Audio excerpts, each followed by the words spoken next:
Now, right away, before your critics come out and say, this is just, they've always said this to people who've ever been dissenters of the pornography industry. This is just some crazy right-wing Christian extremist who's trying to scare your kids. That's not really the case here. No, I'm a very far left liberal who's not religious and never been a Christian. Neither is my wife or my parents or my grandparents. So nope, I wanted nothing to do with this. And we just felt compelled because there was this blind spot. And when you have guys writing you and telling you that they're suicidal because their penises don't work and they're not getting good information, and the urologists are saying, just take some Viagra, there's nothing we can do, we felt compelled. So we did write about it. Right. No, it's incredible. And there are a few things that I've seen you mention before in other interviews and obviously in your book. One of them was you talked about, which to me was just fascinating. I don't have the exact number, so I'm sure you've got this. You're like the computer wore tennis shoes. I've seen your interviews and TED Talks. There's a generation of young men who have had a certain amount of sexual experiences. You've said you numbered it in the thousands. Sexual experiences who for the first time have had all of these experiences without any actual sexual interaction with another human being, right? What was that number? Oh, I don't know that I put any number to it because there's no numbers to it in terms of.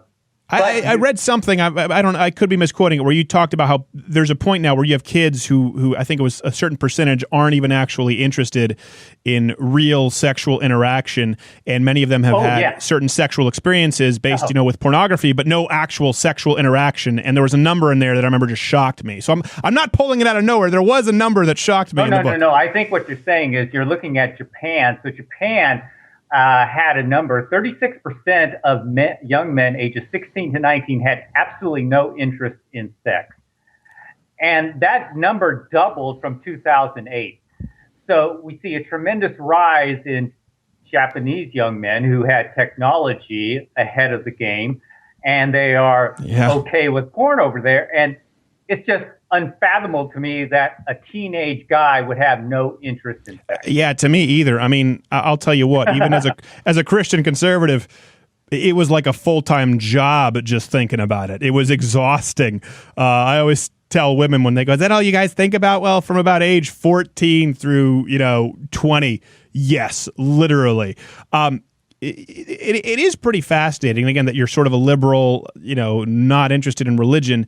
You really make the argument, right, in the book, like you said, the physiological arguments, the arguments about dopamine receptors and the way, neurochemistry is affected. Have you met a lot of pushback? Before we get into that, which we'll get into the next segment, have you gotten a lot of pushback from either the porn industry or other so-called progressives? Got no pushback whatsoever from the porn industry. Got some pushback from some academic sexologists who don't like the idea that you can suggest that porn use may cause some problems. So there's a small vocal group of sexologists and academic sexologists who do push back quite a bit. You do talk about how porn has changed in the landscape of the internet. Like you said, where there was at one point, the mild pornography, required the use of your imagination. Whereas now that's not the case. And you even sort of draw some parallels, I remember, with Facebook and this sort of instant gratification addiction of the internet. Tell us a bit about that. I find it fascinating. Well, you think about it. We've had pictures and words around for a long time, but all of a sudden you see this entire generation stuck with their iPhones, clicking on pictures and words and videos. So what makes it so fascinating is the delivery system, the internet. And what the internet does is it takes advantage of innate mechanisms that are pretty much there in the reward centers of a mammal. And the first one is novelty. The reward center lights up with dopamine for such things as food and sex and achievement, but also for novelty. Anything new grabs the attention and you get little bursts of dopamine that make you want to go for it. Right. So, of course, the internet, you can just click, click, click endlessly and keep your dopamine spiking forever. But here's what's interesting is not only with internet porn do we have endless novelty available, but we have nature's highest reward of dopamine, which is sexual stimulation, and nature's number one priority, which is reproduction. Then you combine it with other things that raise dopamine in animals, and that's such things as shock or surprise or even anxiety, those things also raise dopamine. And what's not shocking or surprising or even anxiety filling when it comes to some of this hardcore pornography. So Sure. it really can trap. It's even shocking just reading, the transcripts from Dick Morris's fetishes. So I can imagine when you're actually seeing something that depraved on camera.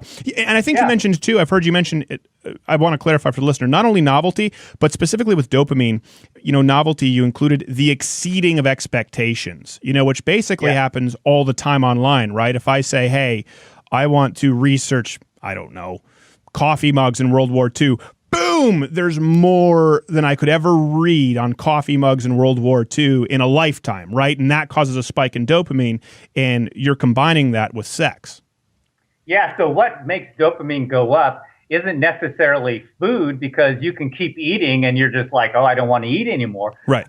So that your dopamine's going down. What makes it go up is violation of expectations. There you go. We use regular terms like shock, surprise, anxiety, the unexpected. That's what makes bungee jumping or horror films exciting. Sure. Because they shock us. So that is set up in all mammals to raise dopamine, and that means that it's like, oh, this is more than what I expected. This is more. This is different than what I expected. I was just looking for a guy and a girl having a good time, and it involves two midgets, a tricycle, and a parrot. What happened here?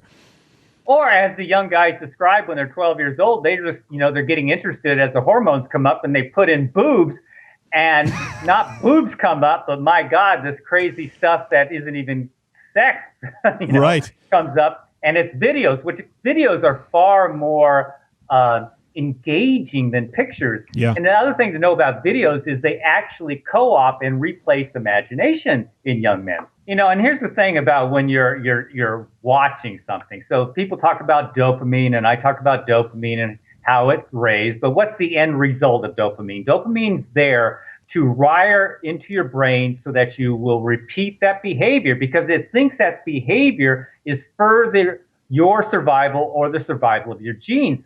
So it thinks that in some level that you're actually impregnating a real person, but it's wiring in all the associations with that experience while you're watching porn. So what does that mean to a young guy? That means to a young guy that it's wiring in not touch and being touched and real interaction, but it's wiring in sitting, being a voyeur, clicking from scene to scene, controlling your dopamine with a mouse, shock, surprise, multiple tabs. That's what you're training your brain to become sexually aroused to, because that's what dopamine's telling. Yeah. Be aroused to this so that you will repeat this. It's like a Hitchcock film. You're breeding a bunch of kids who are sitting there with binoculars going, I'm looking at you through the window. Put your foot in his mouth, literally. It's fascinating that you talk about that, because I mean, I'm sure there was some of that, right?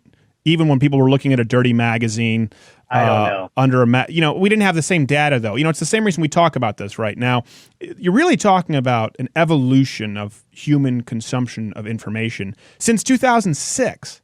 I mean, that's the number you just threw. How fascinating is that everything has changed since 2006? Oh. We don't really have, and that's the criticism I've seen sort of leveled against you, is people say, well, a lot of it is hypothetical because we don't really have enough numbers back yet, because the generation who grew up on instant porn as much as they want, they're not really adults with families of their own yet, a lot of them. Well, here's the deal. So let's look at the actual data. So there are 95 brain studies on internet addiction, brain studies. All 95 show the same brain changes as seen in drug addicts. What does that tell us?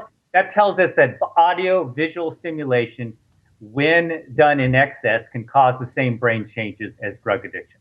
So that's not arguable. Now, in the last year, there's been 3 brain studies on porn users. Guess what those 3 found? The same brain changes that occur with those who have drug addiction. It also found in both of those studies that the more porn used, the less arousal to sexual images. And in one of the studies, 60% of the subjects who were porn addicted had trouble getting erections with real people, but not with porn. So that's 3 for 3. So in fact, all the actual hard evidence is pointing in one direction. Hard evidence. It's ironic because there is none. As a young man, you're conditioning your sexual arousal to sitting and clicking and being a voyeur. Right. Or as a young man, you're conditioning your sexual arousal to certain acts. So those acts you may want to replay out in real life because that's what you've masturbated to for the last 5 years before you actually had a date with a girl.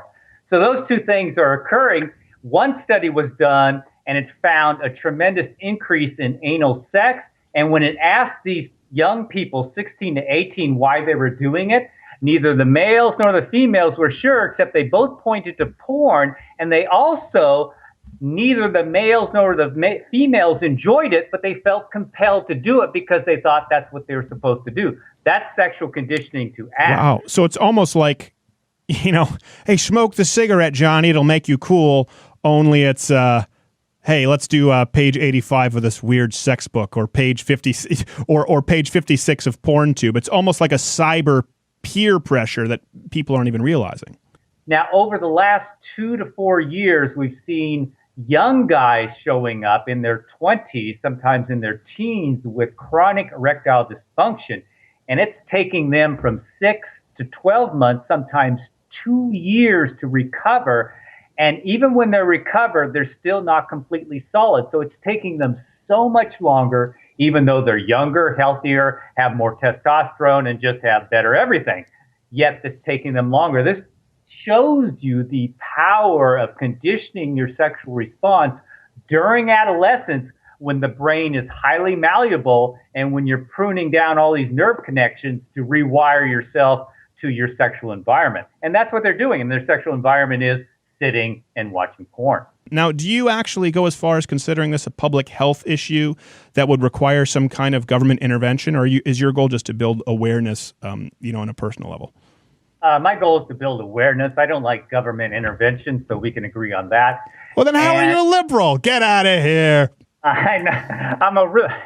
Nice try. And so I think what needs to be done is, we always talk about education, but then people talk about sex education. If we look at sex education, whatever it is, what's missing in sex education is education about neuroplasticity, right, about the reward circuit and how it is very vulnerable to overstimulation, and how you can actually alter perhaps your sexual